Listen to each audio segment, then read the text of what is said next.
Hello and welcome to this week's edition of the Earbones podcast, the only podcast that is starting its own collection of Static, the bad comic we read last week. I am Brand. And I am Stick. And trying to get a little more professional this week. Yeah, we're up in the quality. Don't know how upped it's going to be if me moving my head around and around the mic that isn't all directional. Yeah, we'll see. It's kind of awkward, but... How did you feel about your books as a whole last week? I don't even remember what I got. They were okay. Well, you don't remember what you got because we went and saw Captain America last night. We did. And that's what we're going to say right off the bat is we're not going to talk about the movie until our pod's done. And then, once our actual pod's done, then we'll talk about it. So if you don't want to hear it, you won't have any spoilers. Yeah, because that's not fun. I want to start off with a book that I didn't get last week. But before I talk about it, I want to talk about my problems with it.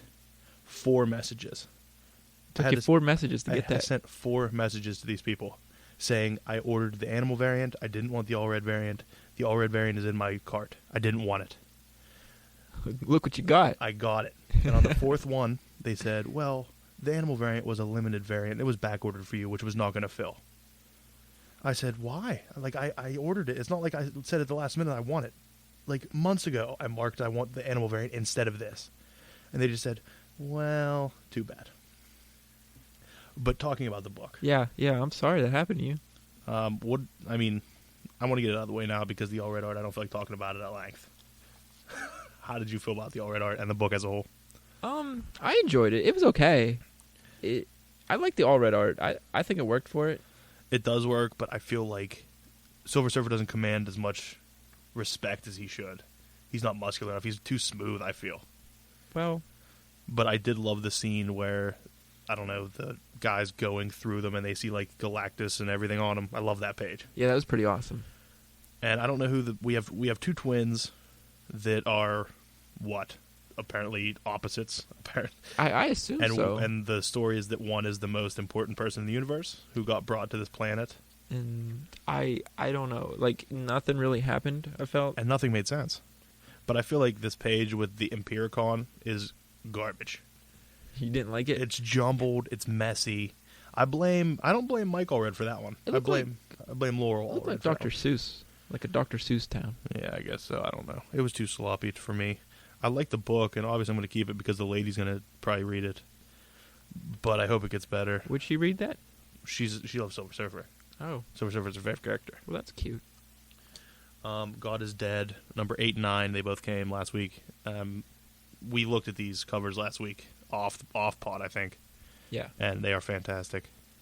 They're wraparound Carnage covers. It looks like really digital art, but in 8, the new ruler of the world, Gaia, panics and kills hundreds of thousands of people because she's the Earth Mother, and she just panics and all these trees shoot up and kill people. That's kind of strange. And then the Australians are rebelling against God. They have their own gods. The Australians. Yes, that's pretty much where we're at. Okay. And Death has kids. Well, which we find out in 9 that this guy called Death, it's been an ongoing thing. He was the guy just going around boning chicks. Yes. Okay. And you remember the cherub that was with him? The little cherub? Yeah, the little fat thing. The little Cupid? Yeah. I guess he's been in this plan the whole time, where he's making these girls fall in love with him so he'll have sex with them, impregnate them, so he has kids to start an army. That's pretty intense. It's something else, man. I don't know. I don't know where this is going. If 10 doesn't do something to up the game, I don't know if I can read it. I mean, there were some wonderful moments, but I can't read this book for moments. At $3.99, it's not worth it. Not enjoying it anymore? I'm enjoying it, but it's not worth it for $3.99. There's other books that are better, and I know that. I understand. What do you got? Well, the only one I have... Well, no, I have Ghostbusters too, but I forgot to bring it. But Justice League Dark, and it wrapped up the arc that's been going with Faust, I think that's his name, and the guy that Zatanna and John Constantine killed in the very beginning. This is just gobbledygook to me. I don't know what you're talking about. I don't really want to talk about it because it wasn't good. The arc ended, which was okay, but at the end, there's a big battle happening, and Constantine just leaves. He just ups and leaves. And does he still have his own book? I believe so. Does Phantom Stranger still have his own book? Yes. So does Pandora. Nobody reads Pandora. Yeah, I know. And I guess it pisses off Zatanna, and she saves him from the whole battle going on. And then she shows up at the House of Mystery and kicks John out. And I guess he's not on Justice League Dark anymore. He's not on the team. And Zatanna's a leader. Well, I'm going to use that as a segue into the next book, Flash. I'm going to use the House of Mystery. How did you feel about this issue of Flash? I really liked it. I like all the Dead Man. I wish there was more Dead Man. I liked the Dead Man, but I felt like it was... I don't know. It felt rushed. I agree. It did feel rushed, which normally wouldn't be a bad thing on a Flash book. Like, normally you'd think, oh, it's rushed. All right, it's Flash. I get it. But it did. They sped through things. I got really confused at the end. Flash is related to this killer? Yes. Does that mean that his father actually did kill his mother? That's what I got from it. Well, he still doesn't know. I know, but but his father... I feel like it's that guy that killed his mother. Yeah, I think so too. The one who raised him? You see them in the jail saying he must never know. Yeah, talking to his dad. But I mean, as soon as they found out that he was related, the first thought in my head was, "Oh wait, hold on, his dad did kill his mother," because I thought that belief all the time was that this guy killed his mother, and now that he found out this guy may have killed his mother and he's related to him, I don't know. Yeah, it was confusing. I mean, maybe this arc's over, right? Yes, I believe that's the end of it. Yeah. Next is picking up the pieces. Maybe it's an aftermath arc. I don't know. I mean, there were some good moments here, but some of the guys they talked about confused me. Like, I don't know who some of the police officers are. We weren't familiarized with them enough when Bocello's doing it now, isn't he? Yeah, Bocello's doing it now. It was Manipul and I don't know the other guy's name. Yeah, I thought the whole House of Mystery thing at the end was kind of weird. Like, I really liked it though. I liked it, but like it didn't have like any. Just kind of happened. It was just there. But doesn't Dead Man have control of the House of Mystery? Like, doesn't he kind of feel where it is and he can summon it or something? I don't know. I've read a few House of Mystery books. I've never read any other books with the House of Mystery in it. I don't know. That could be it. That could make sense. Did you read Superman? I did read Superman. It was a disappointed face. It wasn't a disappointed face. Again, I feel like nothing really happened. I mean, this guy that they revealed at the end, wasn't he revealed once again, before? Yeah, second time. Still don't know who he is. What's going on here? Apparently, he is Starfire's sister's boss. Like, Starfire's sister's working for him. Yes. Black ice, black fire, black something. Blackfire, yes. But he was revealed before. Was that an accident? Because it was the same picture. It was. It was the same exact picture, and he was revealed before, and it said next is Starfire. Why won't they just tell him his name? His name's Blackfire. No, her name's Blackfire. I know her name, but his name. Who? Lord Hellspawn. It's Dormammu. It's Lord Hellspawn. That's a dumb name. It's a very dumb name. I just saw it on the back page. I have no idea what it is. Apparently, Lois still has powers. You didn't know that? I thought Parasite took them all. They well, really didn't clear that up. Another thing they glanced over. But I like how it started out as Starfire versus Superman, and in grand Superman style, turned into a team-up. It just seems like that's what's going to happen in every Superman book, that he's fighting somebody good. Yeah, his whole noble deeds was kind of but... All right, the book that I had to text you about last week. You did. We pretty much finished the pod up, and the next day you're screaming at me to read this. I said, I know we don't talk about books. We don't talk about books until the pod, but you must read Uncanny Avengers now. And you said, all right, you'll do it as soon as possible. You text me back with, I think it may have been just like 3 letters or 4 letters, like OMFG or something along those lines. Yeah, that last page. Because the whole book is trash. The book itself is pretty much garbage. It's a post-apocalyptic future with an old Magneto and a weird Havoc and Wasp banging each other. I really liked it. Really? Gotta be honest with you. I hated it. I enjoyed it. I hated it. I felt like it was... Well, actually, maybe if I read it now, I wouldn't hate it, knowing that it's kind of not going to stay. But I opened it up, and it started, I said, no, this is not what this book is going to be now, is it? Well, all the time? It just kind of threw you in there. It didn't explain anything. Yes. Blob's back. Yeah. Blob must be one of Rick Remender's favorite characters. I guess. Because Uncanny X-Force, he was there. Yeah, he was. Also in Uncanny X-Force, went to a crazy post-apocalyptic future, which segue into who is part of this Kang army that he shows up with. My God. That is the Elizabeth Braddock from that post-apocalyptic future in Uncanny X-Force. Oh. The one who like ran the place. Oh yeah. That is that's the Nathaniel Richards Kang. I looked this up. Who's Nathaniel Richards Kang? Isn't that Oh. Reed's kid? Oh. Doesn't he become Kang in one of the futures? I didn't know that. Thor Doom 2099, which was awesome. That is Arno. This Iron Man is Arno. Oh. From some other dimension. That is Aunt May as Venom. Yeah, I had to look all this up because I know these people. Strife, obviously. What's that guy's name? Ahab from Gambit's first appearance. And then, I don't know if you got a good look at that. No, who's that? That's a Deathlock Abomination. Wow. I didn't even know that was a real character. I'm glad you looked this up because it blew. Yeah, when I saw the picture, it was unbelievable. Just even knowing just Strife, Ahab, Doom, and Thor was there with Kang was enough. Doom 2099 was amazing. I'm like, I thought he was gone. Like no one cared about him anymore. Forever. And there he is. The best part is though, like Doom 2099 was the only 2099 character that wasn't a different character. He was still Victor Von Doom, just in the future. It's fantastic. And I actually, it's guilty pleasure of mine. I enjoy the Doom 2099 series. Yeah, I know you do. That's why I thought you'd enjoy that. But this whole team, some of my favorite villains here. Doom 2099, which really he was a hero in his series. But, I love Strife. I'm looking forward to a Strife tattoo in the near future. Yes. Ahab. I love Ahab from the X-Men and the Gambit storyline. He who Ahab is? He controls like a mutant world where they're all slaves. He enslaves all mutants or something. Yeah, I don't think I ever ran into him.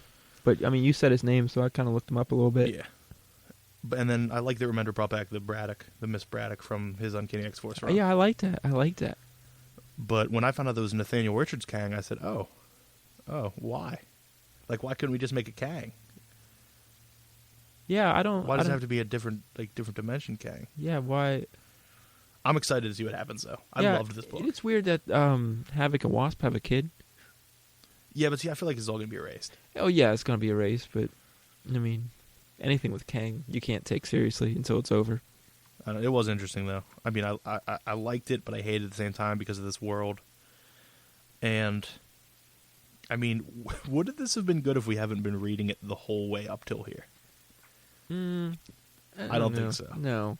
Especially if, I found it more enjoyable because I'm a Strife fan and everything, but that Miss Braddock thing adds another layer onto it with Remender being a madman. Yeah, he's fantastic. So I don't recommend this to anybody new. Yeah, you have to have been reading it or else you're going to be like, eh. Wasn't Uncanny Avengers the first NOW title? I believe so. How is it only on 18 and some of the other ones are on like 26? Because like Superior Spider-Man over there, it ships like weekly. Because Uncanny Avengers has been monthly from the get-go. Yeah. All right, you pointed out Spider-Man.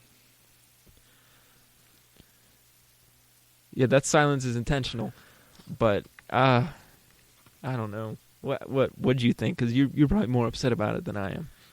Honestly, I don't want to say I'm upset. I'm disappointed that I'm not going to see a Spidey Ock anymore, except in the Spiderverse, which I'm not getting. I'm not buying into that. I love, though, how Ock left. I don't want to say died, because he left. He didn't, he died / left as a hero. Yeah, I'll give him that. He knew that he couldn't fix a situation, and he knew Peter could. Well, first off, I don't feel that Peter, like, I don't understand why he could do a better job. I understand Ock messed everything up, but it felt forced to me just to bring Peter back, I like how Peter got his memories back. How he had to live Ock's life in the memories. Yeah, that was cool. To get his own memories back when Ock originally took them. I thought that was awesome.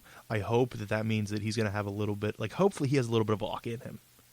Yeah, or, it should at least, find, a way to honor Ock, maybe. Or just be a normal human being. Grow up.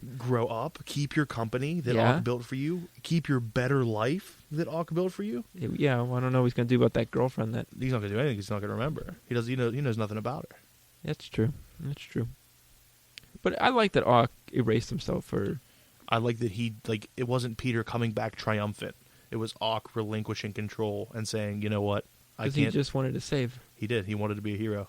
and I like how he left the hero. I think it's a perfect wrap up to what Ock has been and how this started, but I wish it didn't wrap up. Yeah, I'm kind of like I wish it would have kept going. I mean, I don't know. I don't feel there was a need to bring Peter back, but I'm 1 against 1,000 on that. It's for the money. The movie's coming out. I guess. You think if it wasn't an Amazing Spider-Man movie coming out that we would be talking about Peter Parker? I'm surprised it made it to 30. Yeah, I didn't even notice it was 30. I was actually thinking about it today. DC books, all of them seem to be at 30 now because they all kind of release same time. Yeah. Marvel hasn't had a book in 30 in a while. Yeah, what did Daredevil end at? 29, 28? 20. It might have been 30. Might have been just at 30. I don't know. But that's the only other one I remember going that long. Red Lantern's number 29. Is your silence intentional? No, I didn't read it. I didn't know you got it. I thought you were on Red Lanterns. No, I was just on Supergirl. Remember I was going to read your Red Lanterns? Damn it. Smooth one, guy. Well, that's your fault, because if you knew I had it... I didn't know you had it. You knew it came in one of the last 2 weeks. And if it didn't come last week, it would have came the week before. I mean, do you want me to tell you about it, or do you want to read it sometime? No, just tell me.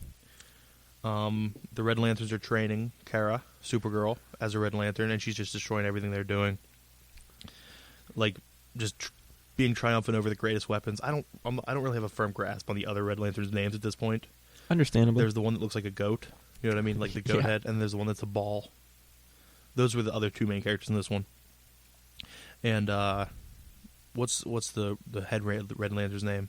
It's not Hal Jordan. It's Kyle Rayner? It's not Kyle Rayner. No. It's the one with the bad bowl cut. Oh, shit. I have it right here. We are bad at this. I guess I we don't know anything.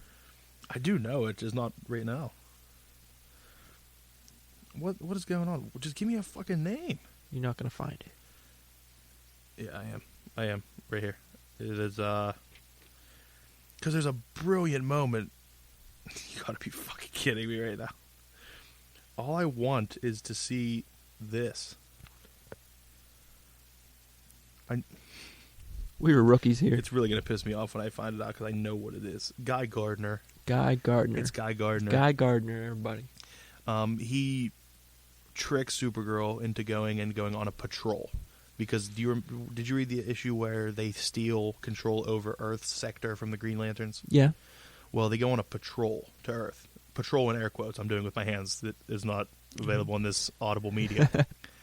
And it's just for Guy Gardner to meet with Superman because he said he was thinking to himself, if anybody can do anything about it, it's Superman because we can't deal with it. We can't deal with a teenager, a Kryptonian teenager with a Red Lantern ring. That's true.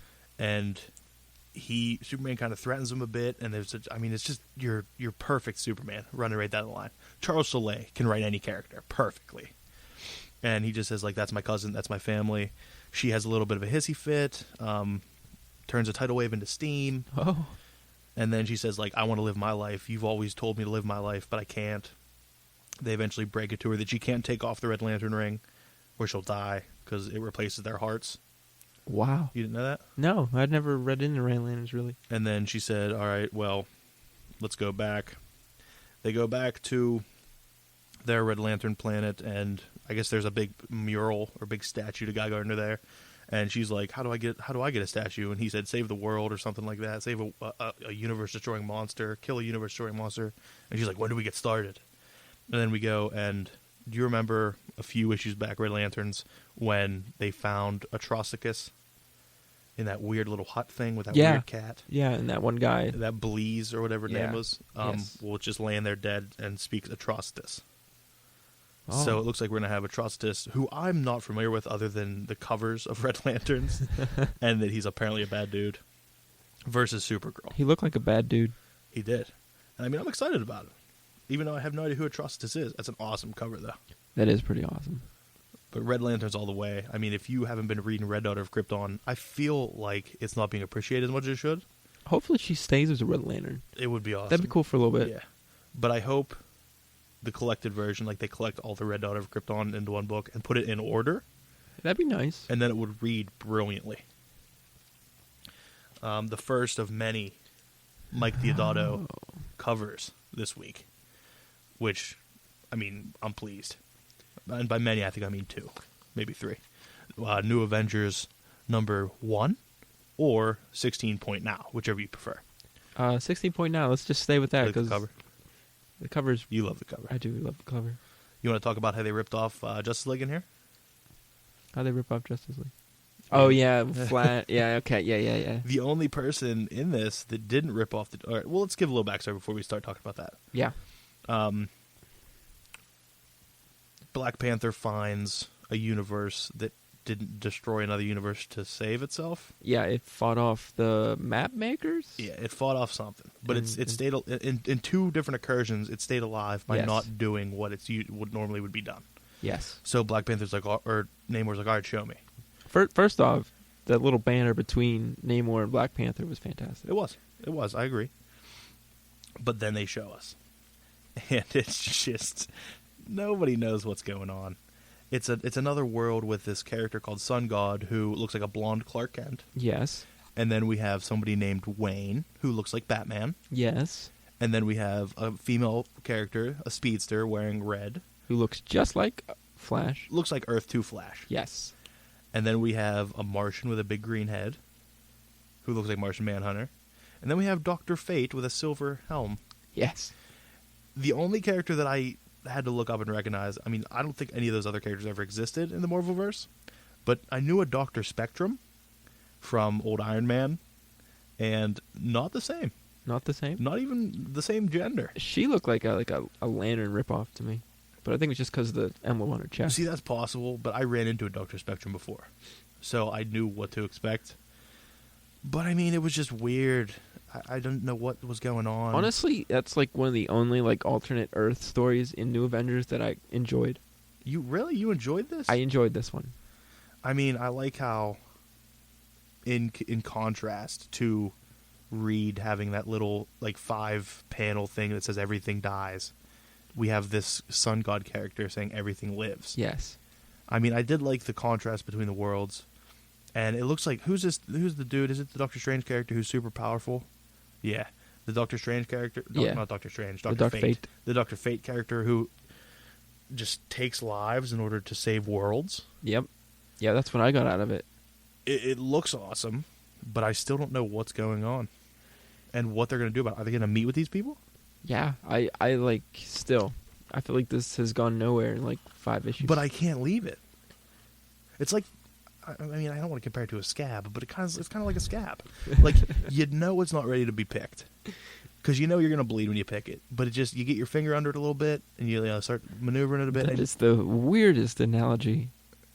What do you want me to go with here? I just run with it. You're going... And, like, you pick it off, and it's great. But, you start bleeding a bit. You pop into your mouth? I know. Classic. We done? Yeah, we're done. Okay. I got Krampus number 4. I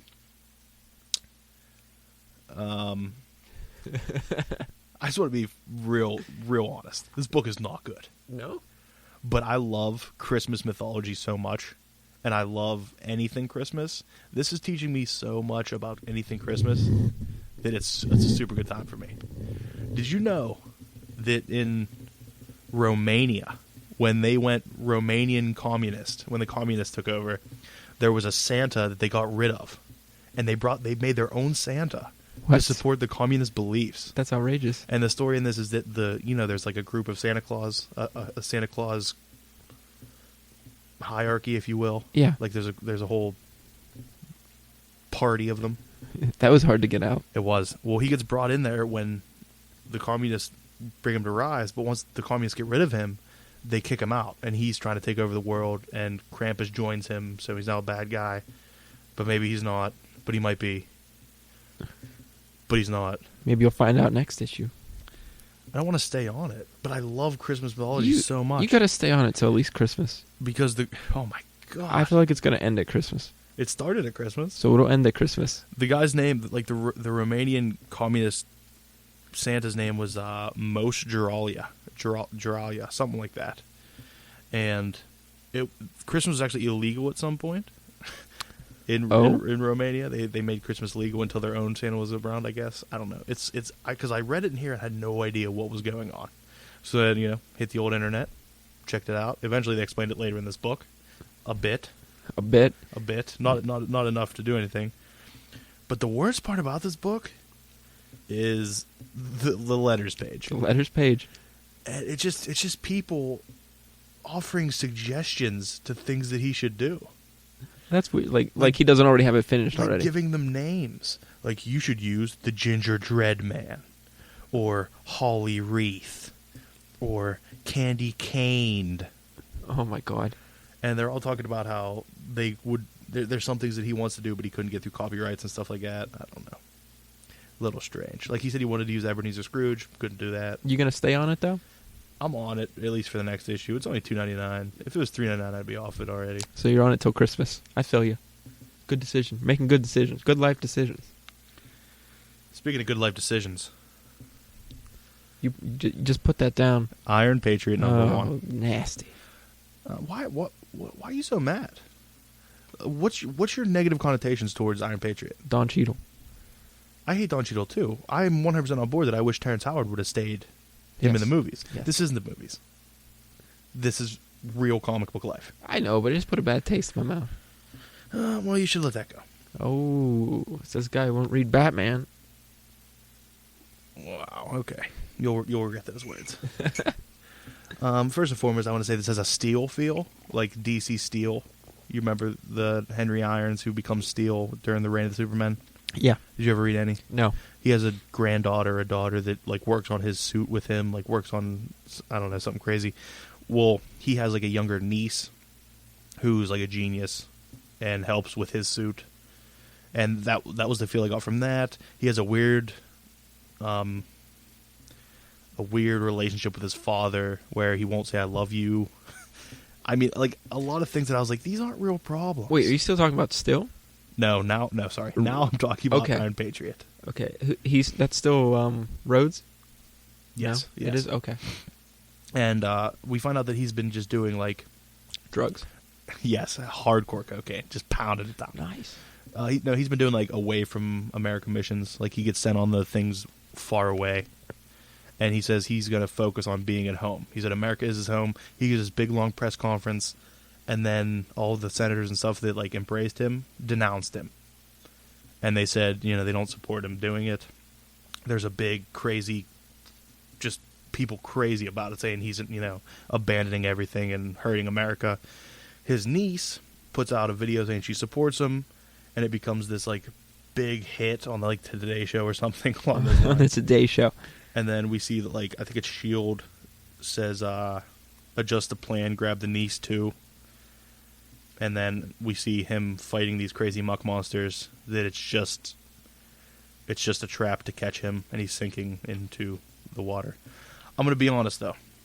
That sounds bad. No.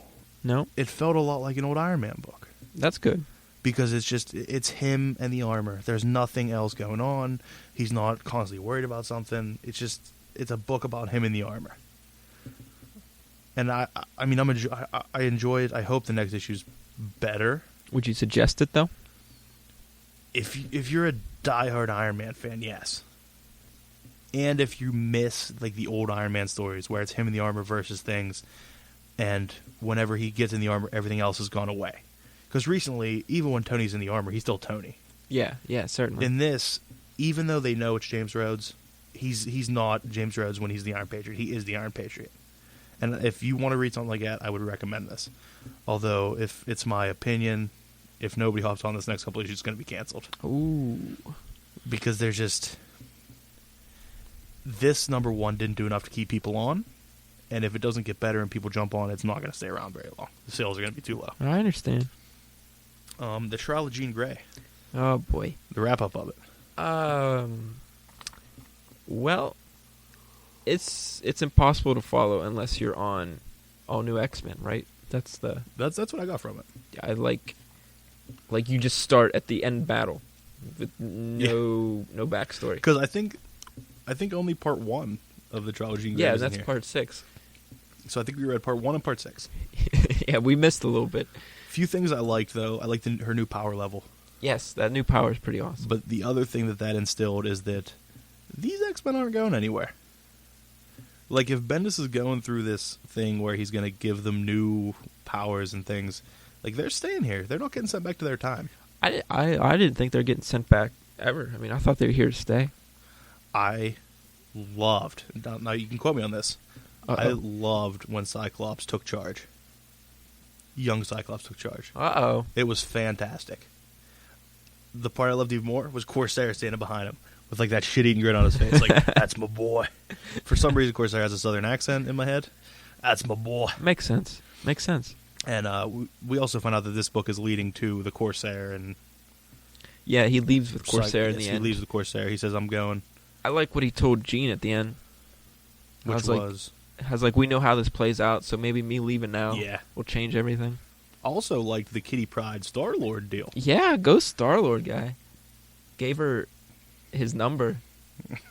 Yeah, it was awesome. It was a different way to doing it, and it was. I mean, I don't know how to put it any other way than saying it was cute. It was cute. It was cute and like a little bit like that awkward cute, like a Michael Cera movie. Yeah, it's hard to believe this was written by Bendis, the same man that shit on our faces repeatedly. But did you see the preview for the next issue? No. You didn't see this? No, what is going on? I think that's Grifter. Oh boy. And then I don't know, we have a bunch of weird shit. Like, I think isn't that, you remember the Russian Captain America, the Red Guardian or whatever? Is that him back there? It looks like him. It does look like him. But I mean, Warlock's there. There's a picture of Warlock. Isn't that like I'm pretty sure Goliath? The Red Guardian's dead. Isn't that Goliath? I don't think that's Goliath. Maybe they go back in time. You know how I isn't that the last version of Captain Marvel when she had a mohawk? No, that's the current version. I thought she didn't have a mohawk anymore. It depends on who's drawing it. Okay, well, and Warlock's if there. Mask on. That's all that matters.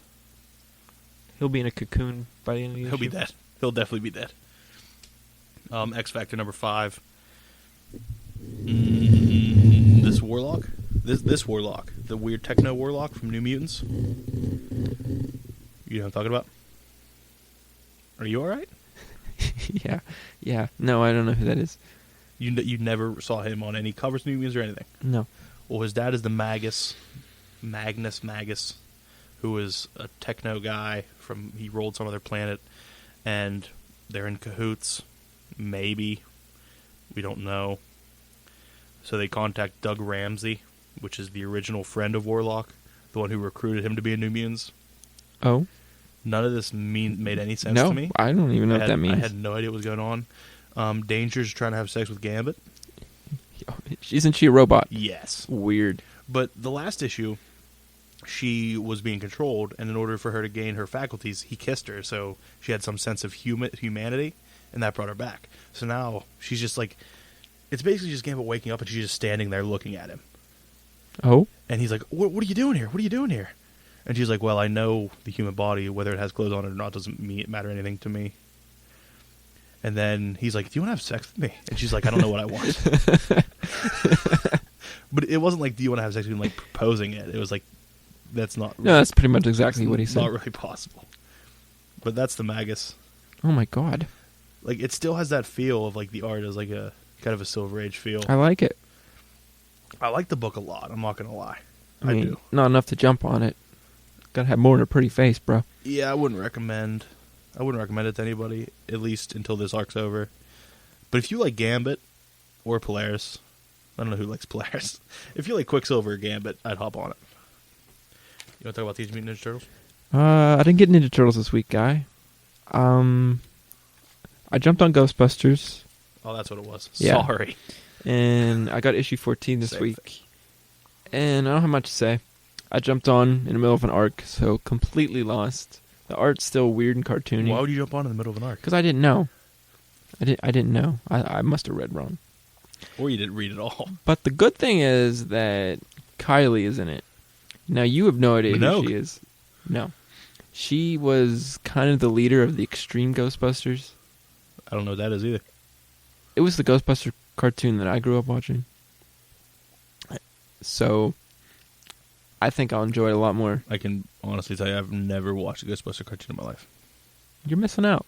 You got it? You got it on DVD? I do have the first season on DVD, and I have all the Extreme Ghostbusters. Well, let me get that. I'll have to hook you up. All right. You read Deadpool. Wow. Pick of the week. Wow, definitely. Deadpool's my pick of the week. It's mine, too. The cover alone, Cable and Hitler. I didn't even know what was going on. I wasn't ready for it. See, when I saw it, I was like, all right, Cable's on there. Has to be something interesting. And then when I took it out of the bag, I was like, all right, Hitler's on there. This has to be one of those in-between filler issues. It has to be. And it was. And it was marvelous. It was glorious. Nothing bad to say about it. There's a time-traveling Hitler. I mean, I don't even want to talk a lot about it. A time-traveling Hitler. That's what you need to say. And I want anybody, whether you're reading Deadpool, whether you're not reading Deadpool, to go buy Deadpool number 26, because you don't need to know. You don't need to know anything to read this. Really, there's no backstory. No, and the art's awesome. The art's fantastic. I love when they do that. I love it. Oh, man. This was head and shoulders my pick of the week. Like, there wasn't even a comparison. It's just such a fun book. I love Cable, too. Did you like Cable in here? Let's be real. Yeah, he didn't bother me. I like the whole old Nick Fury. I did like that little thing, yeah. That's a brilliant page. It was just awesome. Like the entire book's awesome. It was fun. Time-traveling Hitler, white, black Nick Fury reference, Cable. And if you have been reading Deadpool, it ties in with the last out of continuity issue, how Cable takes him back to before Black Panther. Yes. Oh, it was so good. It was fantastic. Brian issue. Posehn and Jerry Dugan, kudos on this. I hope they stay on it because they're killing it. I don't think they are. They're not? I think Dugan's coming off of it after Original Sin. Why would they do that? I'm not positive, though. Don't quote me on that. Okay. I thought I read something somewhere. All right, I will quote you, but... Is that Kitty, Pryde, and Vision? A+X, number 18. Oh, boy. And when this is the only reason I stayed on this book is because I saw Vision. Remember last time I said? Yeah, that's like a nice Silver Age Vision. It is. It's a very nice... But it didn't even cross my mind that they both have intangibility. Oh, no, I didn't even think about that either. Exactly, me neither. I don't see Kitty as like the intangible mutant anymore. I see her as a teacher. I see her as a mentor. Yeah. But it opens up, like, you'd think Vision on the cover, all right, that's good. I'm in my zone, right? Yeah. Opens up. Why don't you tell me what that looks like where they are right there? Murder World. I was going to say, something arcade. But after we find out all these crazy things about what Murder World's doing and see all the ghosts that Murder World has killed. Everything Arcade has killed, the ghosts are there. Wow. Murder World has gained sentience and sought out the Vision to kill him. I hope that's canon. Sought out the Vision and Katy Perry to kill him. Katy Perry? Katy Perry. Katy Perry. Katy Pryde. Sought out the Vision because he was used as a tool to kill, and he was used, under not of his own abilities to hurt the Avengers. And Kitty Pryde because was Kitty Pryde not the Days of Future Past originally? Yes. She's seen her kind die. She knows what needs to be done to save everything. And eventually, they say, no, we're not going to make that decision. That's what, you can come to terms with it. It's all right. And he's like, well, how do you deal with the guilt? And then they're like, well, that's just being human. Brilliant. It is. I hope there's a new character somewhere called Murder World. He needs to pop up and hang out. Bring him back. And then the second story, it's just Scott Summers in a cowboy hat. Well, you were already pissed right there. No, it was an ongoing. It was the first ongoing story in A+X. It's Cap, Cyclops, Doctor Doom, some Skrulls. That's pretty much it. Sounds like a bad time. It wasn't very good. But, unbeknownst to me, this is the last issue of A+X. Really? Yeah. Thank God. And I didn't even know it until I opened it up. And I just briefly glanced at this title page. And it said, Final Adventures. I was like, hold on, Final. And then somewhere up above I said, this is the last book. It's the natural end. It wasn't canceled. It came to its natural end. And I said, oh. What issue is that? 18. It lasted too long. Too long. But if it had the last 18 to get this Vision story. Worth it. Worth it. It was worth it, even though it was fucking $3.99 every time. Jeez. Do you have anything else, or are you ready to talk about Avengers? I have one more. What else you got? I have Hawkeye, which I forgot. Oh. How's hipster guy doing? He wasn't in it. It was a Kate. it was a Kate story. So it was Hawkeye, not the Hawk guy. That's how she was explained in Young Avengers. Yeah, but I don't even know. I must have missed her last story. But she's with this old guy who gets killed, You find out that Madame Mask and her father are nefarious. How's Madame Mask doing? She was on one panel. But I guess Kate finds out that they have a hit out on Hawkeye, so she's going back to try to stop it. That's all that happened. Still don't know what happened to him after he got shot in the head 3 issues ago. So don't pick it up. I mean, what some consider the greatest comic book series out now. It's just been shitting all over itself. Well, the art's still good, so that's something. But you can't buy a book for a pretty face. Isn't that what you just told me? Yeah, but it's never let me wrong before. All right, well, let's talk about Avengers. And this glorious Mike Deodato cover. And we talked about this a bit. You talked about the cover, about the Super Adaptoid only being in 1 or 2 panels. Yeah. Didn't the Super Adaptoids evolve into these Zero guys? Yeah. Well, then why were you mad they were only in 1 panel? No, I wasn't mad. I just didn't understand. Like, this cover has nothing to do with what happens in the story. And I mean, I'm all right with it. I know. I'm just saying, it's a like, sweet Deodato cover. Like, I was like, oh, another Adaptoid, and it's nothing to do with them. I like how the other Iron Man is Jarvis. Yes, that's one point. And he smothered baby Tony. Yes, and we have let's just call him our Bruce Banner, Hulk, talking to the other Bruce Banner Hulk who's been lobotomized. And he's a sociopath. Amazing. And our Bruce wants to make him mad, so he hits him in the head with a wrench? I believe. So then, did they capture the wrong Hulk at the end? Like, are they taking the wrong Hulk back with them? Like, is this our Bruce Hulk? I want to say it's not because he has this purple pants on still. What do you mean? What color pants do our Bruce wear? I think they were like khakis or something. Are you sure? Yeah. Yeah, I guess you're right. I don't know. They don't really look purple in the picture either, though. There's one where he's asking about his clothes or something. A little bit, I guess. I don't know. That's what I assumed. But then AIM takes him. First off, I love how AIM is legit. Like, it is. AIM is a legit villain class in their own. Like, they're a superpower now of villains. It's fantastic. And then in this same issue, we had a preview, but it wasn't a preview. It was the entire issue, which is bigger than Avengers, mind you, of Invaders #1, which I did not read because I can't have another book that I like. Although after seeing Captain America last night, I want to read it because of Bucky, because of the Winter Soldier. Well, then don't read that issue because you'll be disappointed. Okay. Oh, is that a Captain Marvel there? No, it's a Kree soldier. Okay. Well, which I mean, you want to talk about Invaders? I didn't read it. What happened? I really don't remember. The original Human Torch is like laying low in some like town. So they're saying he's been around the whole time. Yeah, just fixing cars and stuff. He's unsure if he's like an android. What a piece of garbage. Yeah, I don't know. And this crazy lady who looks like what's Ronin? She looks like an accuser. Okay. She shows up and is trying to get like information from him. And they end up showing him the past where like this weird guy gets killed by Hera or something. I don't know. I was really confused. Not really sure what happened. I mean, some issues with the mic. It was worth reading. I'm not going to jump on this series over it, but... Would you pick it up and trade if it was cheap? Yeah. You know how I feel about trades, but maybe. But, I mean, that's one of those things that I wouldn't care about collecting, but if it's a good read, I'd get it in trade. Again, it was Nothing really to say about it. All right, we have this week's... Do you want to talk about the series that we read for each other, or you want to talk about our bad comic of the week?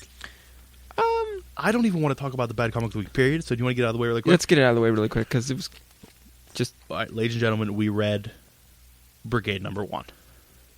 The amazing Image title, brought to you by the Mastermind, and the man of one face, Rob Liefeld. The legend. How many lines can you put on a face? Well, this is a miniseries. You know we got to pick all these up and read them all now. Oh my God, no. No, I'm on board with Static, but this shouldn't exist. It's 1 of 4, August 1992, and apparently sub-published by Malibu Comics, which I had no idea. But first things first, this is just 90s to the bone. There's nothing else that could be said. Came with a trading card. It came with 2 trading cards. Oh. Battlestone and Stasis. Young Blood's missing. Young Bloods are missing. Young Bloods are missing. Serious problems. And this ponytail braided guy. What was his name? Bloodstone? Bloodstone. Yes. Battlestone. Battlestone. Things happen where we had to check back. Like the whole book, I was just bitching to myself. Like I turned the page, I said, "What is that? What's he holding?" I turned the page. Who is that? Where did they come from? Turn the page. What's going on? What was he holding? I still don't even know. Some kind of weights, maybe. I have no idea. But I mean, every face is the same. Yeah, great one-liners. Great Male or one-liners. female. Male or female, every face is the same. They all wear blue jeans. I don't want to talk about it anymore. Well, look at this page of No. It shows Brigade, but that Stasis girl's not even there, and she just shows up halfway through the other book. She is. She's in the corner. Where? Oh, You just didn't open it enough to see her. It was hard to even. In the 90s, you had to lay them out flat and get rid of the crease on the ground in order to read these books. That's why these 2-page panels are such a big deal, because they looked perfect when you flattened them out. No, they don't. They still look like trash.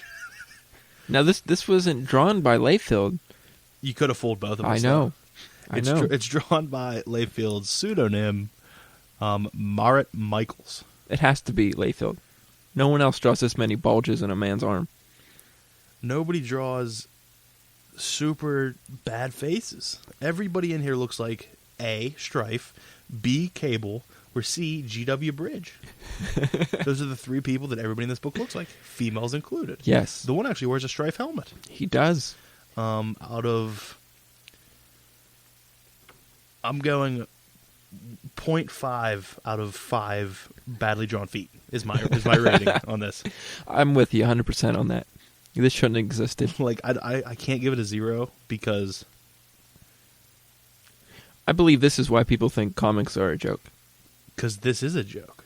I know. It is a joke. It was so hard to read. I was just rubbing my head the whole time. I skipped a couple pages. What a dick. I wanted to, but I forced my way through it. But I felt like as I was reading it, I was just reading the words. Like there was nothing going on. In my head, I was just reading and I wasn't even thinking about it. It was that bad.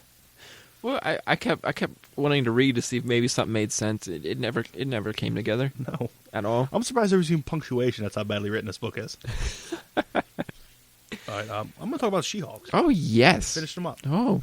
9 to 12. In 9, we have Howard the Duck. Yes. He wants a trilogy. He wants prequels. Yes. I liked it. It was good. Good move.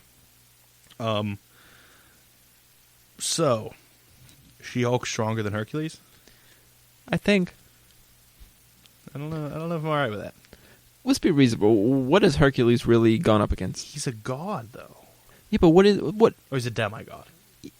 Exactly. Thor's a god. Maybe I should just not question that. I was a little worried. See, the way I see gods in Marvel Universe is they're just aliens. Okay. That's how I see Thor. Then we move on to issue 10. The Titana origin. First off, is this her first origin issue? Her first appearance was, correct me if I'm wrong, Secret Wars number 3. Yes. And did they didn't explain any of this in Secret Wars? They might have, but again, that was 14 years ago, I think. Yeah. Champion gives her the power gem. Problem with Secret Wars from this book. If Doom was the one that turned her into Titana, why the fuck was Doom in Denver? Because that chunk of Earth they pick up is just Denver. Why is Doom in Denver? I don't know, but he's just chilling. It confused the hell out of me. I said, as soon as I saw it, I said, Doom. I actually wrote down here, Doom in Denver? Question mark. Because I was so confused about it. I don't know what to tell you about that one. Issue 11, She-Hulk slept with the Juggernaut? No. That is, I believe it's an alternate. They talk about it, and she said that was in my bad days. It was, but they retconned it, I think, later. Pictures it didn't happen. There were pictures. Flashback to killing the Vision hurt me a little bit inside. Yeah. Titana, pure power.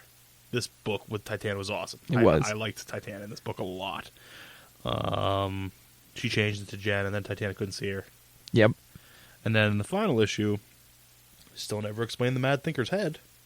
I thought they were going to explain that to me. And I don't know if they ever do. Southpaw takes it on a train. That's how that ends. Yep.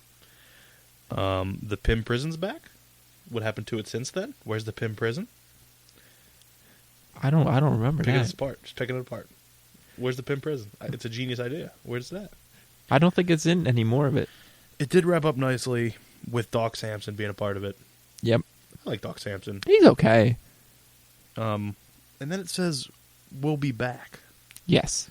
Is that the next volume? Yes. What happens next? As you saw at the end, HLK, her law firm, gets destroyed. Yeah, totally. Rebuild it. And she comes... Hercules is rebuilding it, actually. Yes. With damage control. Pretty fantastic. Brilliant appearance by damage control in this issue.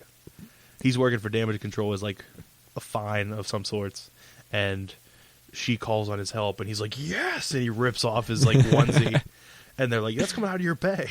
So what do you think of the series as a whole? It was fun. It was super fun. I mean, it's not like I ever told you She-Hulk is trash. I know. Like, I told you I was going to enjoy it. You just never... I don't think you ever read She-Hulk. I've read the Savage issues with Man-Thing. That's pretty much my... Yeah, I mean, that's a total different beast. I love Man-Thing, though. You do love Man-Things. Moving on. Anyway. You read XMen Legacy. I finished XMen Legacy. And which was issues what? It was 20, 21, 22, 23, and 24. Killed it. Can I just say one thing before I even talk about these? Is thank you for making me read this. Yes, I told you. Like, it was rough in the beginning. And like issue 20, when... It slowed down a bit. Yeah, when you find out that the whole Dark Shadow Phoenix thing was just a ruse. Mm-hmm. I mean, that was a nice ending, but like the story itself, wasn't enjoying it. And then the final arc, which I believe is these 4 issues. I think it might be the last 3, and the 4th is more of a wrap-up. I may be wrong, though. I think you're right. I think that makes sense. But he absorbs all the personalities in his head. Yep. Becomes this like super... Is that when he becomes the worm? No, not yet. Not yet? He's not the He's worm the yet. supreme being, almost. Yes. And he's hunting down Luca, who has control of that Xavier personality. Was Luca her brother? It was, or was Luca one of the twins? He possessed one of the twins, but it was the eyes. Yes. Okay. He was Blindfold's brother who stole some of her powers. Okay. And eventually he like leading the X-Men against this personality that manifests itself in the physical world. He's like leading X-Men and Cyclops, whatever they were. Were they the X-Men still? I believe so, yeah. But anyway, Cyclops and Wolverine, they're working together. It's kind of funny, whatever. And then I think he finally beats the personality. Like, he kills Luca, and Blindfold gets all her powers back. Yes. But then he starts absorbing all the mutants and turns into this giant worm thing. The world worm or something like that. Yes. And then, it gets to the point where Blindfold is now called Destiny. Yeah, I don't know. I was confused me a minute. Yeah. Can I just say the art up until whatever guy got back on it was awesome. And you hate that guy's art? I didn't enjoy it. Like this Koi Pham guy, I think was the artist. Then I went back to that Tang Hoyt guy. I don't even know how to say his name. I think you're right about it being the whole arc, though, because I think at the end of... Is that 24? Yes. At the end of 24, they go to have sex. No, this is 23. 23, they have sex. They have that weird mind sex. Because Yes. he stops time. Yes. Which was... It was beautiful. There's not even words for it. Right now, there wasn't a better romance in comics than Blindfold and No, Legion. it was fantastic. Because it was so, odd. But And it came natural. together so well. Yes. It was such an unnatural, natural thing.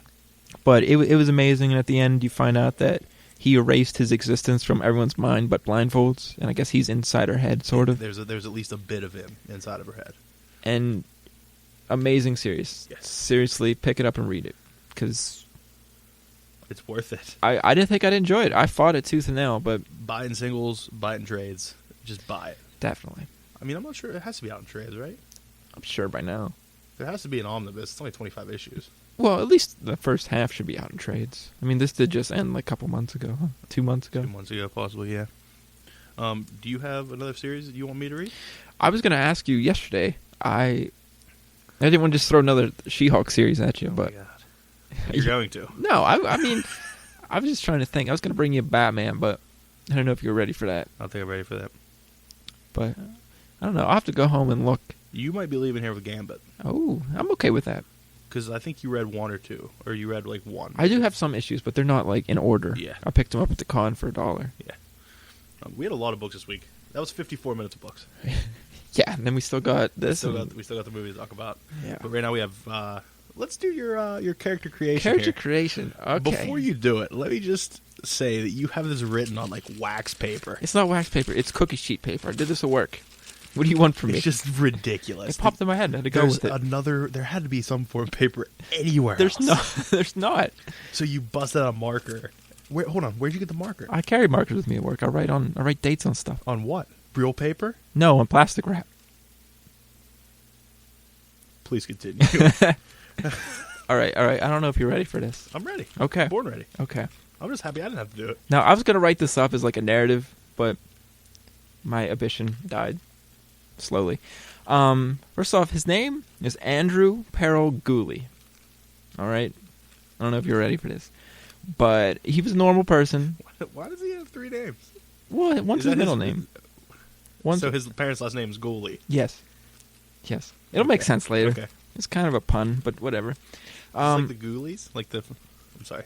Continue. This guy. I gotta stop interrupting you. No, you can interrupt. It's okay. He had a normal life. You know, he grew up. He got married. You know, he wasn't really religious or anything. But then his wife died in a car wreck. And it pretty much destroyed his world. So he's trying to find some sort of guidance. And he ends up falling in with, like, this very crazy, devout Catholic cult. Okay? And it ends up being a suicide cult. You know, the leader hypes him up how, you know, he's going to go see his wife. I feel like you're using my go-tos here. I'm not using your go-tos. Religious cult is kind of one of my go-tos. Well, you know, there's a lot of religious cults out there, guy. Okay, Jim Jones. Whoa. Kool-Aid jokes too early. You know, he's building him up that he's going to go see his wife. You know, this will get him closer to God, whatever. And he kills himself. And he ends up in hell. And he's so upset about being lied to. Are you rewriting the Inferno? Close. You know there's a guy that did this once before. His name was Dante. Never heard of the guy. God. Anyway, I'm just going to stop doing these now because I don't sit there and make fun of him for... It's really killing me that it's on wax paper. I can't handle it. I can't handle it. It's all crinkly too. You hear that? Anyway, being... It's like that guy at the movie last night. We'll talk about that later. Yeah, but anyway, being upset with this, he hates mankind now, and he decides to strike a deal with the devil for his soul. And he's going to collect souls for Satan or Mephisto. I don't know who we're going to choose for our devil character in the Earbone. Strong Guy. All right.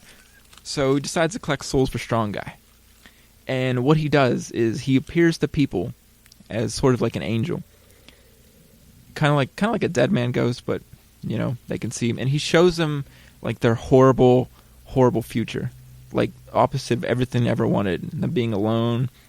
And then he influences them how to change this. But in the end, everything he influences them to change ends up leading to that future. He tricks them. And ultimately, pretty much their only choice is to kill themselves, and their soul goes to the devil. And he goes by A. Peril Ghoul. Fantastic. You wanted a huge reaction there, and I didn't give it to you. I didn't really want a huge reaction. You never read Number Cruncher, did you? No. Because there's a similar thing in, like, Number Cruncher like that, where he has to collect, but it's not for the devil or anything. It's for, like, the great mathematician. That makes sense. But it's British. I mean, you'd be on a Cy Spurrier kick if I let you read that, so I'm not giving that to you yet. It's only a miniseries, but sometimes too much Cy Spurrier is a bad thing. I don't think I've ever read anything by him. X-Force. Like the newest incantation of X-Force he's writing. Yeah, I don't think I'm on it. Yes, you are. You hate it. Oh, that garbage. I'll block that out. I'm sorry. Yeah. All right. At 59 minutes, let's finally get to the news. Let's go for it. I'm not gonna lie, I had trouble looking for news because every time I read something, it being so close to April Fool's, I was just like, this isn't real. I was so not wanting to believe any of it. But working into what we're going to be talking about later, Cap has already broken the record for April release dates. Really? It already surpassed 90 million. and they're thinking it's going to pass 100 million this weekend. Damn. It already grossed 100 million overseas. That's impressive. That's very impressive. That's impressive. Moving on to another movie that I know you're excited to talk about. TMNT. What's this about? Johnny Knoxville Oh, God. is now the voice of Leonardo. What? Give you one better. No. The voice of Splinter. Just stop. Monk himself, Tony Shalhoub. What? Yes. These, like, this, not lying. April Fools. I don't think it is. Oh, God. Because I think it was, like, written up this, like, today. Can we make a rule where we don't talk about this movie ever? Every day. Every pod we're talking about Even when it comes out? Every pod we're talking about it. Deathlock, new ongoing, was announced. Really? Spurning out of Original Sins, which is a miniseries based off Original Sin. Yeah. Oh, Yes. They're getting clever. Speaking of Original Sin, did you see the preview? I saw the cover. That's all you saw? Yes. You didn't see any interiors? No. Deodato interiors? No. Oh, my God. Oh, boy. Oh, my God. Oh, get this guy a pillow. Oh, I need something, man. First off, what the fuck is going on? There we go. Even though it's a little smaller now. Heard that before. Did you? I don't know. It gets cold sometimes. Holy shit. Wow. And I'm pretty sure that Deodato is doing the colors as well. And it might be like, he doesn't usually do colors with his art. I'm excited to see who is that Atu? I don't know how to say it. Uatu, yeah. Uatu. Yes. That's so sad. Doesn't he have a kid coming? Yes, actually it does. But are we keeping FF in continuity? I think it is. This is what really surprised me. Like, how are you that fucking good? That's like the most badass puncher I've ever seen. He's just standing there. Yeah. Axel Alonso, the editor-in-chief at Marvel, tweeted the preview and said, "This isn't just brilliant work by Mike Deodato. This is career-defining work by Mike Deodato." Oh, I'm excited now. Like, just being the Deodato fan that I am, anybody knows that I'm the biggest Deodato fan. I'm so excited for this. You don't even understand. There was a interview with Charles Soule where they asked him about his 7 monthly titles that he's writing. What an animal. And he has 7 monthly titles. He's a lawyer, and he has a family. He says it's a dream come true. Yeah, all that money he's rolling in. No, he said he loves working with characters. He loves writing the characters. He loves everything about it. See, that's what you need, you know? I just don't understand how this man could do everything. Also saw that Marvel has plans for their cinematic universe. They released, I guess, I think it was Kevin Feige or Kevin Feige, you know who I'm talking about. Yeah. I guess something came across his desk and he wrote it up. It said, they have plans for Marvel Cinematic Universe through 2028. My God. Am I wrong in assuming that we're in a new golden age of movies? Some people don't like the Marvel movies, but I think it's something that's never been done before. There's never been such... I think they're some of the greatest movies ever made. They interconnect so well. Yes. And nothing has ever even come close to that. I'm so excited about it. I mean, even this year, I mean, Captain America, Guardians of the Galaxy. Even though it's not the Marvel Studios, we have X-Men, Days of Future Past. And Spider-Man. And Amazing Spider-Man 2. You know. Is there a DC movie coming out this year? Never. It wasn't a trailer. It's never coming. Never. In slightly, strangely more comic news, Kirby's kids are taking Marvel to Supreme Court for rights that were, they said, the last, not settlement, but the last decision was made incorrectly, that he wasn't a work for hire. He was, he wasn't signed on to do the work. It's just what they did together. And apparently they're trying to get money back. Always someone wanting money. Colin Bunn, one who wrote all the Deadpool kills and all those. You know Yes. what I'm talking about? Red Six Gun, time-traveling revolvers. Never read it, but sounds fantastic. Yes. He's going to write Shadow, the pulp character, featuring Houdini. What? I'm in. That sounds awesome. I know, I'm in. The only experience I have with Shadow is from Masks, and I had no idea what was going on. You hated Masks. I hated Masks. You hated it. I dropped it mid-series. Dynamite's bringing back the Gold Key universe. I don't know what's in the Gold Key They've universe. already been doing it. Oh. Magnus, Robot Fighter. Okay. Solar Man of the Atom. Like Boris Karloff and...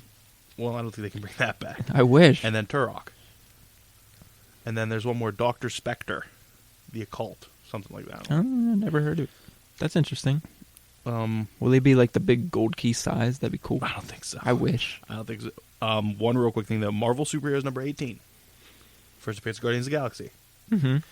2012, the top copy sold for $1,800. One sold, like, last week, $19,000. $19,000.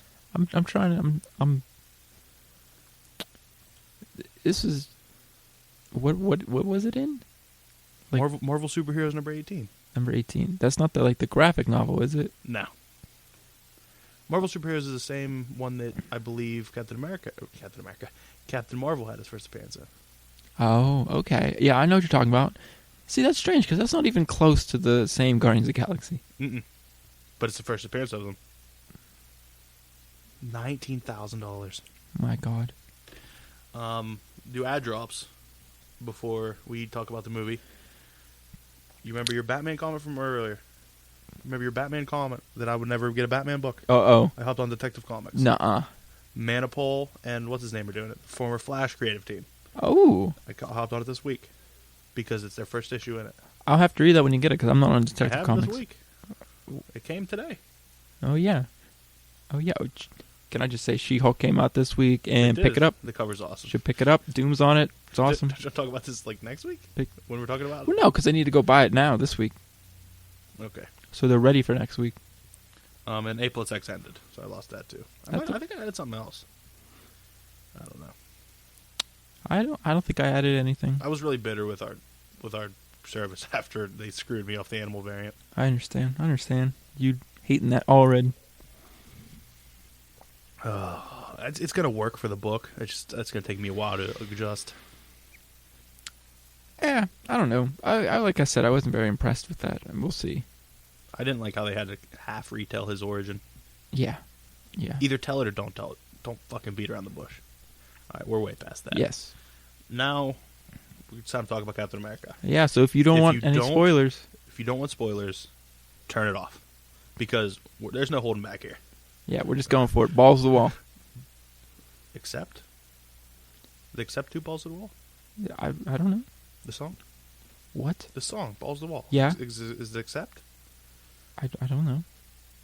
Fuck what are you talking about? You have no friends. We need to have an intro to this. I thought about using Jump by Van Halen.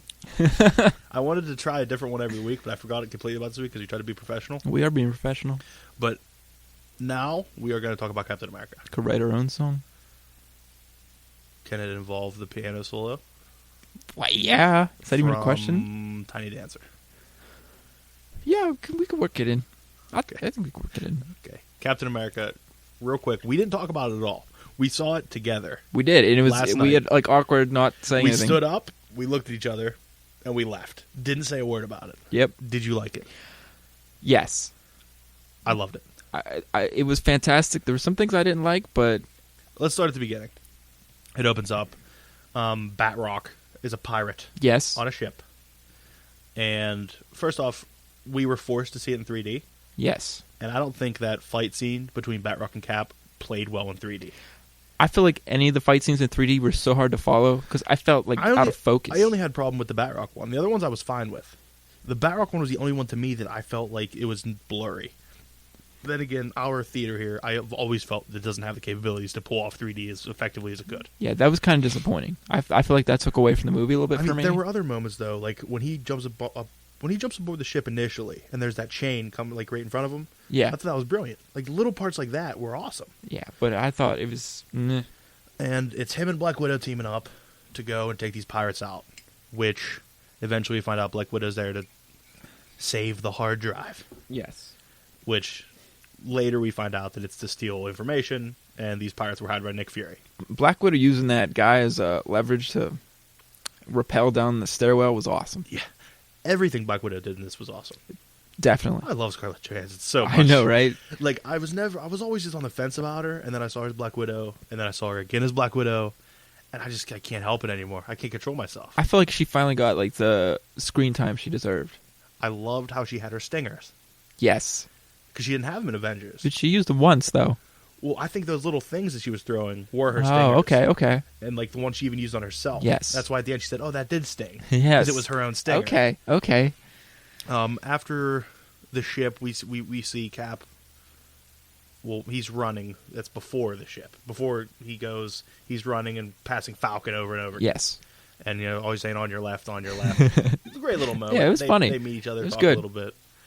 They do on the boat. What's after that?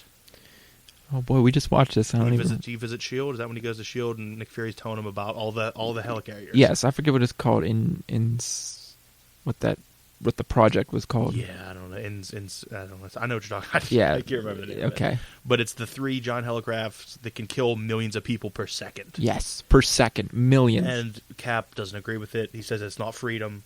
It's not appropriate. This isn't America. This isn't what he fought for. Yeah, he calls it fear, not freedom. Yes. I mean, that was in the trailer. Trailers being said, I made it to this movie with only seeing the original trailer. Never watched any special features, never watched anything.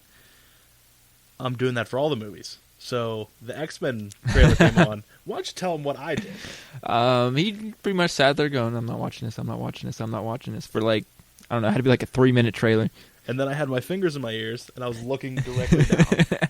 I was not doing it. I was too busy watching it to pay attention to you. That's not my fault. I told you I wasn't doing it. I don't want to do that. I want to enjoy the movie. I want to be surprised. I understand. It was just pretty much a trailer that was shown. Just imagine the days of old when all you knew about a movie was the poster. Imagine how surprised you'd be watching that movie. I understand. I understand where you're... Like when you go and watch The Van and Danny DeVito pops up. You're fucking surprised. See, I'll admit, I was a little disappointed because I read what the after credit scene was ahead of time. I was like, eh. Like, only the pre-after credit scene. Yes. Not the double, which is a waste anyway. We'll get there. We'll get there. Cap doesn't agree with what Nick's doing. What's next? I believe he goes to the museum. He goes to the museum and sees his own exhibit, which I believe I just read was part of the last Captain America movie. Or it was part of Avengers, and they cut it out and used it in this one. Huh. And then he goes and visits Peggy Carter, who, do the math, should be 140 years old. Yeah. Yeah. Realistically, she's like 90 years old. Yeah, that seems kind of weird. Like, I feel like her face was like really... She looks good for 90. Yeah. Like, she should have been the Crypt Keeper. Yeah, and she's Alzheimer's. It was kind of sad. It was kind of sad. It was pretty sad. Yeah. And then we have Nick Fury. What is that when he gets attacked? Yes, when he's driving, he gets attacked. Brilliant scene. It's fantastic. It was brilliant, and that's when we see our first appearance of Winter Soldier. Yes.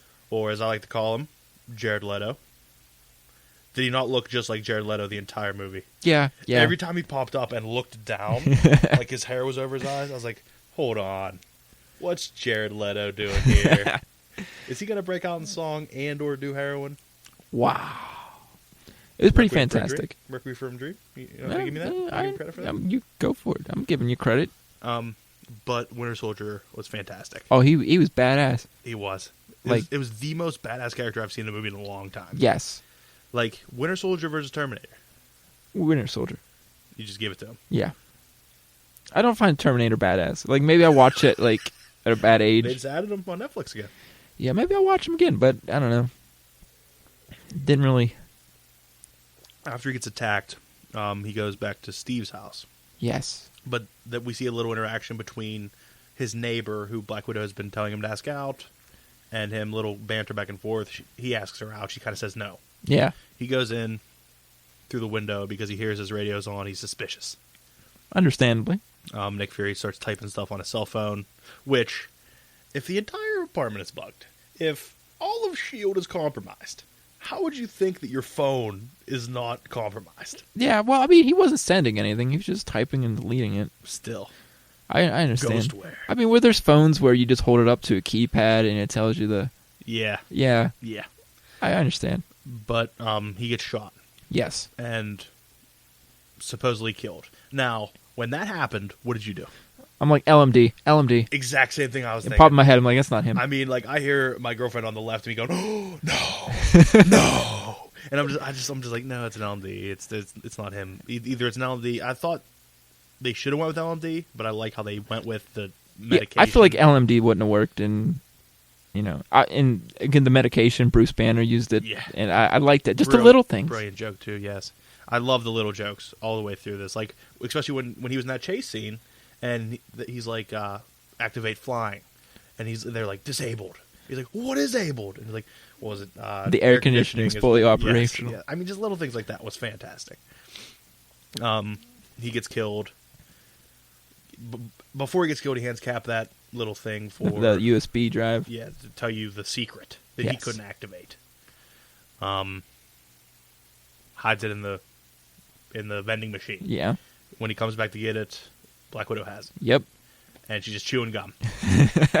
All the gum's gone. She's just chewing gum. Yeah, she chewed all the gum. She looks good chewing gum. What can I say?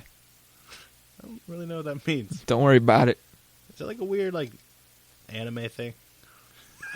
I don't know. I haven't watched anime since I was 12. We know what you were doing. Oh yeah. Anyway, I don't think it's called anime. It's called hentai. Task at hand. Tentacles at hand. Whoa. What kind of hentai you This watching? isn't Japan. All right. What happens after that? They go to S.H.I.E.L.D., don't they? He goes to S.H.I.E.L.D. Yeah, and the director? Yes, played by Robert Redford. Yes. I think his name's Pierce in there. Possibly. I can't remember his name. Yeah. It's Robert Redford. Okay, sure. And he's asking him what Fury told him, like why he was at his house. Yeah. And he doesn't tell him the truth. He does. And I guess he finds out he's lying, and he's sick S.H.I.E.L.D. after him. Yes. With the elevator scene. Which was seen in the trailer, but not as good as it was. Yeah, it didn't do justice in the trailer. No. I want to say that there was nothing more perfect to the character of Captain America than this movie.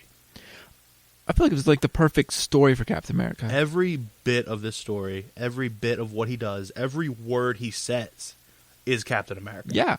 There's no acting. He plays Captain America to the T in this. It was glorious. When he leaves and takes out that jet by himself, when he escapes from S.H.I.E.L.D. and takes out that jet by himself, that's Captain America. It was awesome. I've seen it done. Like, I've read the comic books. I've seen it done. It's fantastic. Like, he ends up, him and Black Widow go to the mall. Yes. Funny scene with an Apple genius. Yes. They end up, just doing weird things to first kiss in 1945. Yeah. A little banter in there. He borrows a truck.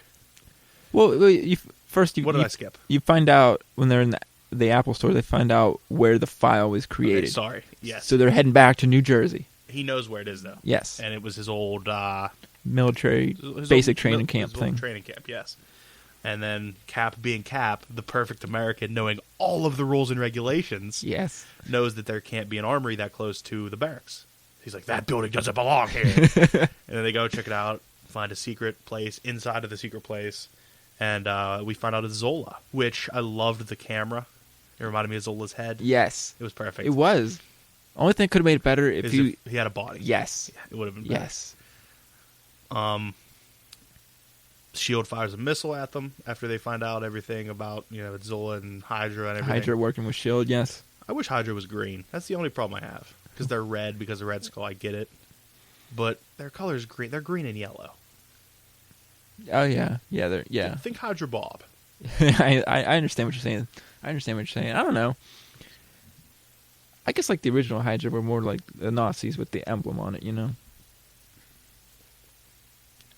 Nazis everywhere. Did you just die? I just choked. Wow. Sorry.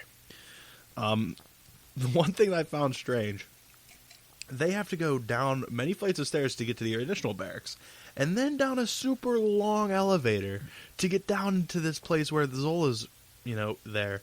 And they hit it with a missile, and these guys drop 20 feet, and they're in there. Yeah. I was just like, hold on a second. I understand what you're saying there.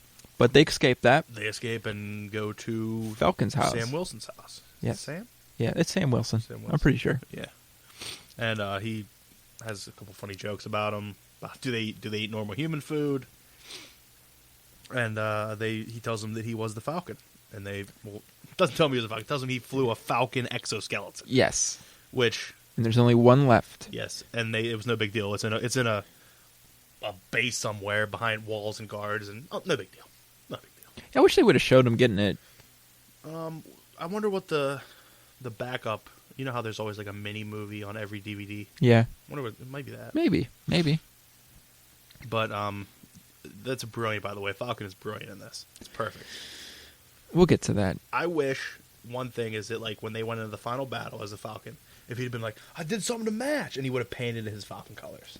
Well, that would have been nice, but I feel like the one moment where I'm like, I'm finally gonna get some Falcon and Cap team up, kicking ass. And it never happened. You mean like when he jumps, Falcon grabs him, and then just drops him? No, and they land on the helicarrier, and then Winter Soldier, and just rips his wings off, and that's it. Falcon's done. But see, I think Falcon didn't do anything the whole movie. What do you mean? He took down that helicarrier. One of them. Yeah. That's it. But he didn't fight anybody. He flew around a little bit. He fought that one dude, but they didn't show it. He got his ass kicked the whole time. You don't know that. We didn't see it. Whatever. Anyway. He fought that dude in that room for 25 minutes to see it. Anyway. Where were we? We were at Sam Wilson's house. Falcon. They got the thing. Yes. And they go and scare some guy to tell him what the algorithm... Agents sit well. Well, I was surprised you remembered that. He's on S.H.I.E.L.D. Okay. Agents of S.H.I.E.L.D., which you also haven't been watching, apparently. I know. I'm behind. Piece of human trash. Oh, I know. And you find out what Zola's algorithm is that he made for Hydra. And it's going to use all of the helicarriers to triangulate and kill everybody who stands in opposition. And who Hydra. Could stand in opposition and predicts you can see the Tony future. Stark pop up. Yes. It's the one name that you can make out. And then, is there a little battle between Winter Soldier and Cap there? Is that when that happens? Yeah, I believe when on they're... the bridge? Yes.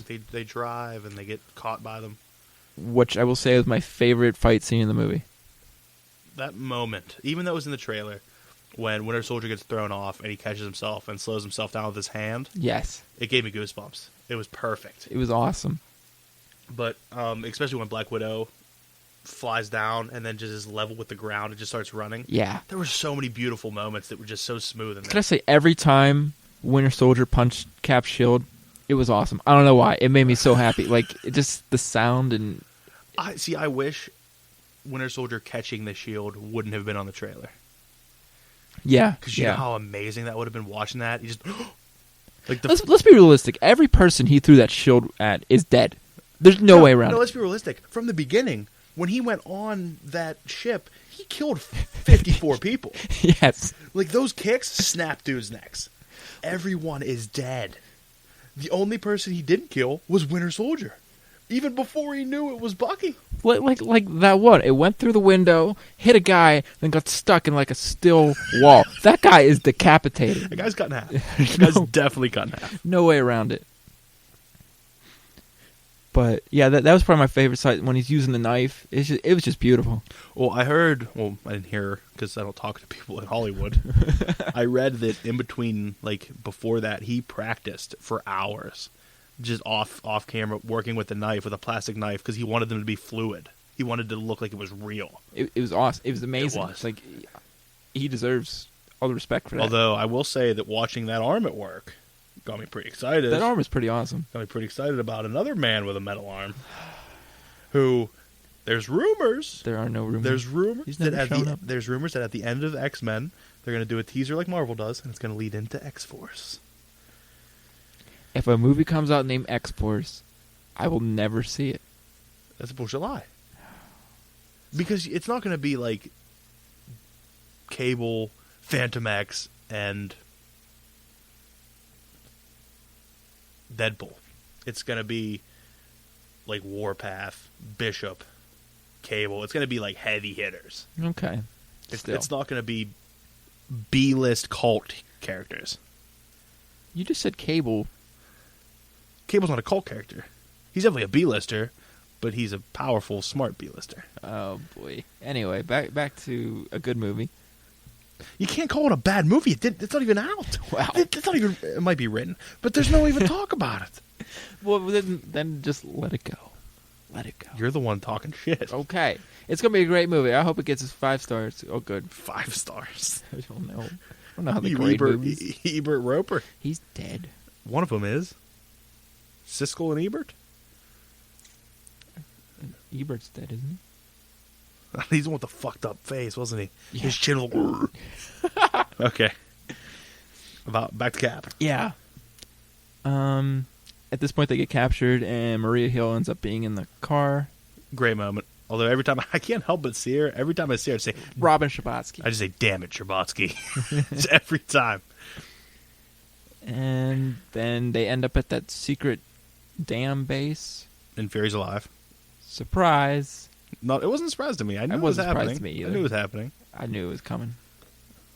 And then they talk about what they're going to do. They got to replace the navigation chips in all 3 helicarriers. Yes. And then the last 35, 40 minutes is them doing that. And it's fantastic. It was brilliant. Beautiful. It was. It was brilliant. I don't know how Cap or Winter Soldier didn't die. Well, can I just say, it didn't seem like a good plan to bring down those helicarriers over DC. No, like I thought the same thing. Like, I was like, you're not thinking this through. I understand the one that went down back into its bay. Yes. I get that one. I don't understand the one that crashed into the building. There was a convenient lake there. Yes.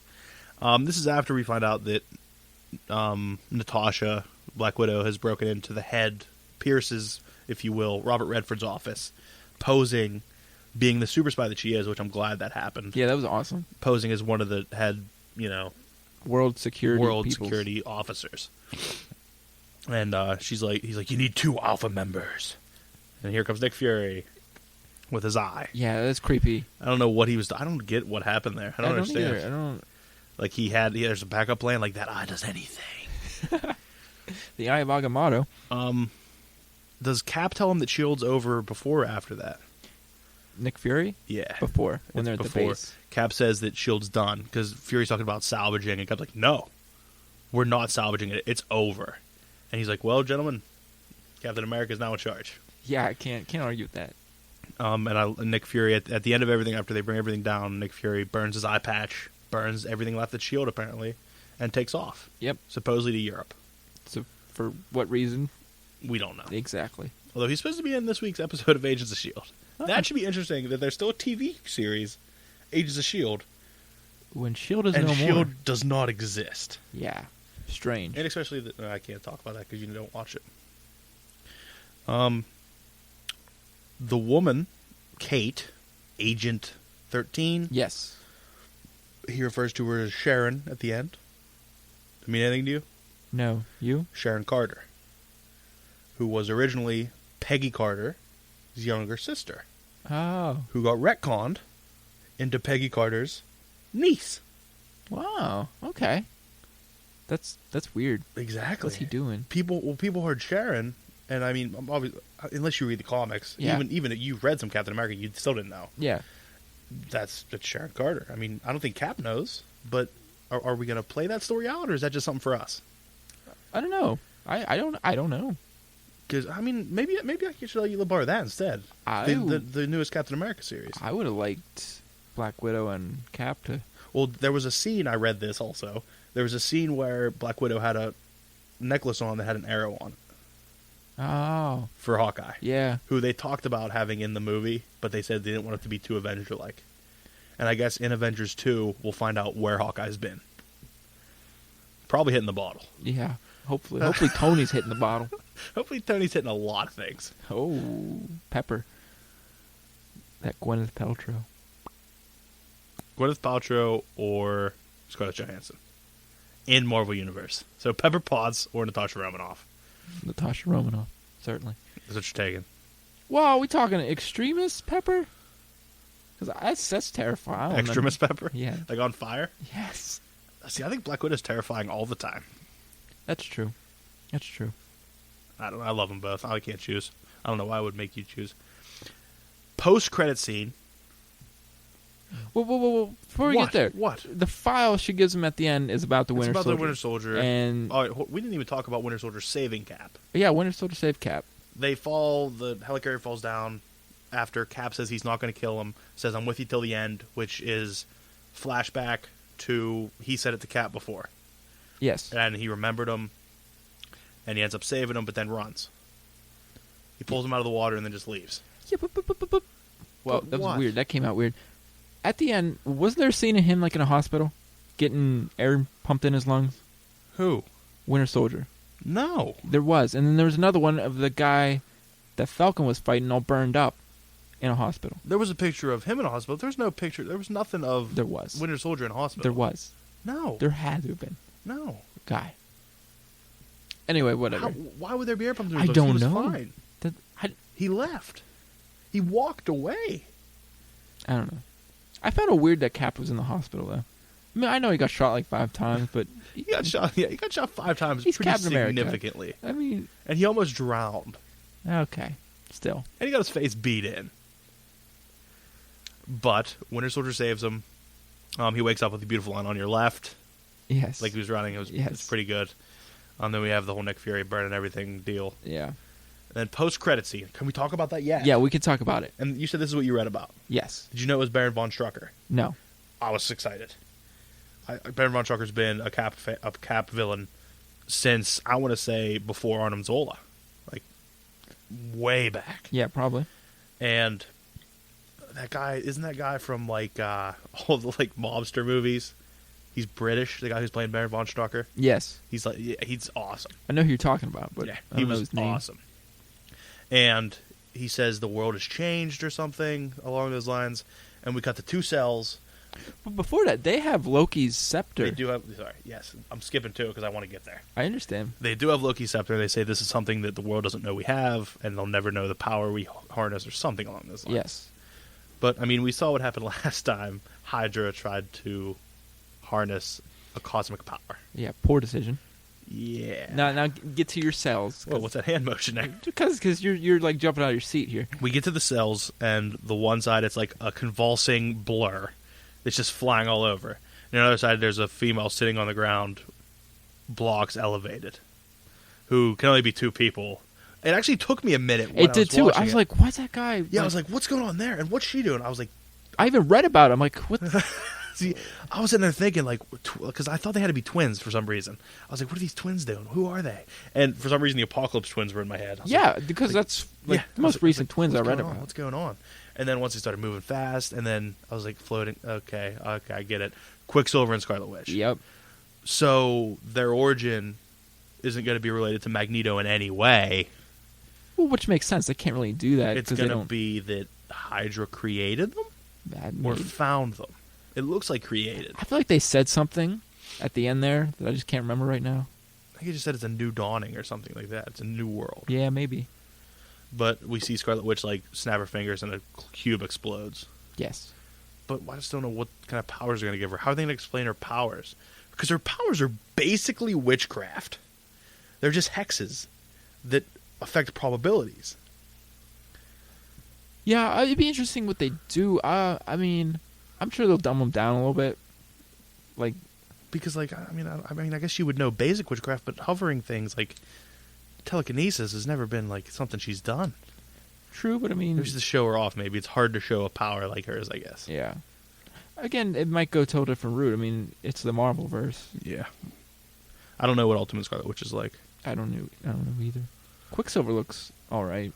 See, I don't think those are the characters that are playing them, is it? Yeah, I believe so. Are you sure? Because it didn't look like what's her name? Peggy Olsen, Elizabeth Olsen, Elizabeth something. I didn't think that looked like her. I don't know. I was too excited to really like focus on I was too. I was pretty excited. But then we wait through the credits. We wait through the actual credits because every fan of Marvel movies knows there's something else. If you go to this movie, don't fucking wait. Yeah, it's disappointing. Unless you are a big fan of Nomad, bad comic for next week. Do you have one? I have all of them. Well, what are we doing? We're doing the Gambit issue because it's a good one. Or the Roadkill issue. He has a kid. The fact that you've read all these, I've read a good bit of them. Me. I liked Nomad. The story behind Nomad is that he was Nomad after he came back as Bucky. I think this was even before Winter Soldier. And he was Nomad as a hero, like in spandex, the full get-up. And it just didn't work. Like, it didn't work. I think he became an alcoholic. He grew this monster mullet out, wore a brown trench coat, and just went out as a nomad. Sounds like a good So time. his name fit more, actually. But it's just him in the museum remembering his past. I did read, though, that's not the end of it. Obviously, he will come back into the movie at some point. Whether it be Captain America 3, I don't think he'll come back in Avengers 2. No, probably Captain America. Captain America 3, because that's already been confirmed. Yeah. I hope they keep going. First of all, Chris Evans got bigger for this one. He's a bigger dude than ever. When he was riding his motorcycle, yes or no, you thought of him as Johnny Storm. Yeah. Because that's the first scene in Fantastic Four when you see him the first time, when he's riding on that motorcycle on that long pier. That's what I thought about. It's still, he's all in all, ripped. I'd have to... I mean, there's been reports that this was the greatest movie Marvel ever made. I don't know if I want to go that far. Only seeing it once. Once I get it on Blu-ray, watch it again. I agree. Not in 3D. I'll judge it then. But from my one time seeing it in the theaters, I have to give it... I mean, I'm at a solid 9.5 out of 10. I agree. I can't give it the 10 out of 10 until I watch it again and really see the little things. I feel like Falcon needed a little bit more... I wish he would have been costumed up. Just anything. He should have been costumed up. That would have been better. Because I think there's going to be kids out there that are like, War Machine. I just feel like that's going to happen. Yeah. I wish, like, that's the one thing that I think they missed is when they go into that final battle, he should have been like, hey, Cap, look what I did. And it's just like his red and white on the wings. Or some little to just make him a little better. But he played the character very well. He did. I just felt like he wasn't what defined Falcon. Like, is there an Ultimate Falcon? I don't know. I don't dabble in that garbage. You're not picking up the new Ultimates? Nope. Are you? No. I want to. I want to give Ultimates a chance. I have like Ultimates number 1 and 2, which I read and they were very good. But it's just the thing that scares me is I've never heard of any of these people on these books. Oh. Like the people who are on the Ultimate books specialize in the Ultimate books. I've never heard of any of them. Yeah, but I've never really heard anything bad about the Ultimate books. No. Ultimate Spider-Man was supposed to be amazing. I have the first volume on trade. I mean... Have you ever read it? No. I'll give it to you in trade. I mean, once you get over the fact of what you know to be, you need to not think about that. Like, you need to come in fresh. That's my problem. When I read that Ultimate Spider-Man, I came in like, oh, I get it, Spider-Man. And it's basically the normal universe with one-off. Like, it's just a little bit to the right. Okay. Like, I don't think Uncle Ben doesn't die. I think Aunt May dies. Yes. Like, that's what happens. Yes. But, I mean, I liked it. And, yeah, I'd definitely give it probably 9.5. 9.5, solid. Way better than Iron Man 3. Why are we still talking about Iron Man 3? Like, that wasn't even the last movie we saw. It was Thor so 2 was the last Thor movie we 2 saw. was fantastic, though. I mean... Thor 2 was fantastic. I just watched it again recently, and it's still good. Yeah, it is. Except for the part where Natalie Portman looks like she's Jean Grey for no reason at all. Yeah, that's true. and the Star Wars space battle, it's kind of... Didn't really care for it, but yeah, other than that... You know, I am about Star Wars. I saw one of them, which is blasphemy in the culture. Boy, why are you admitting that right now? Everyone's looking to mock you. I spit the truth. That's all I do. I'm here for the truth. I'm not here to dick around. Obviously, it took us 10 minutes to figure out Guy Gardner's name. Obviously, we're not here to impress anybody. I guess that's true. I mean, if somebody listened 98 minutes into this, we should probably send them money. Yeah, because that's more. I don't even think I could listen this long. Yeah, tweet us. We'll send you money, but not really. The person you should tweet is at Stickosaurus. He's the one that will send you money. Yeah, I don't have any money, so it's gonna be a little bit.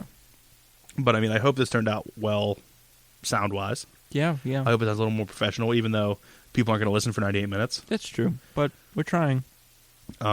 We kind of did more of a review of the movie. We did a summation of the movie more than a review, frame by frame, pretty much. Yeah, we pretty much ran through it. We should probably just take the full 138 minutes and just talk about it. But if you did make it this far, thank you. Kudos, because you're stronger than I am. I don't even want to talk this long.